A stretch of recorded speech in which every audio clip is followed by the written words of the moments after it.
On je naveo razloge održavanja vanrednog skupa na Cetinju. U Crnoj Gori, kaže Perović, već 6 godina je i situacija vanredna, a na Cetinju smo i zbog toga što liberali žele da obnove staru crnogorsku državu, da je vrate Evropi i slobodnom svijetu. Na Cetinju i zato što je Liberalni savez državotvorna crnogorska stranka.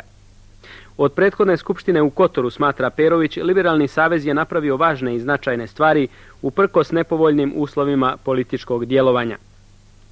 Zato je optužio vladajuću stranku i njene čelnike poimenično, smatrajući ih krivcima za sve nedaće od rata preko tragedije Bosne, ali i Srbije i Crne Gore, do raspirivanja davno prevaziđenih podjela i sprovođenja velikosrpske politike.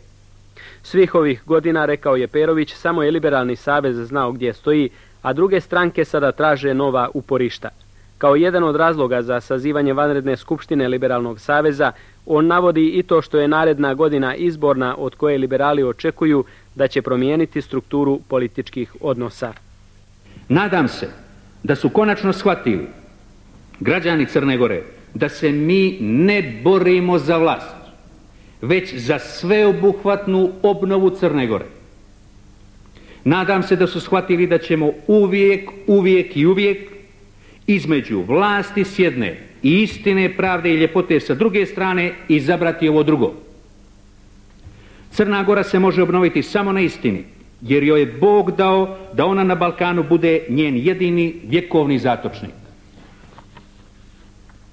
Zato smo mi liberali uvijek spremni da se suočimo sa činjenicama. Zato smo samo mi spremni da uvijek kažemo ono što niko drugi neće. Zato mi moramo uraditi, jer ako to mi ne uradimo, nikoga neće uraditi. Sada je to mnogo više od uloge. To je odgovornost i to je naša dužnost. Na kraju Perović je zaključio da se Crnoj Gori ipak vraća samopouzdanje, što je podloga za kvalitetan napredak. U popodnevnom dijelu rada delegati Skupštine su usvojili izvještaj o radu između dvije konferencije koji je podnijela generalni sekretar Stanka Vučinić. U generalnoj debati učesnici su podržali orijentaciju stranke uz pojedinačne predloge kako poboljšati financijsko stanje partije i samoinicijativnost članstva.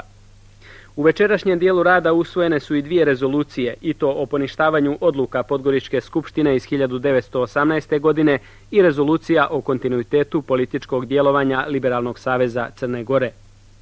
Vanredna skupština Liberalnog saveza sjutra nastavlja rad u 10 časova, a predviđeno je usvajanje preostalih 20 rezolucija.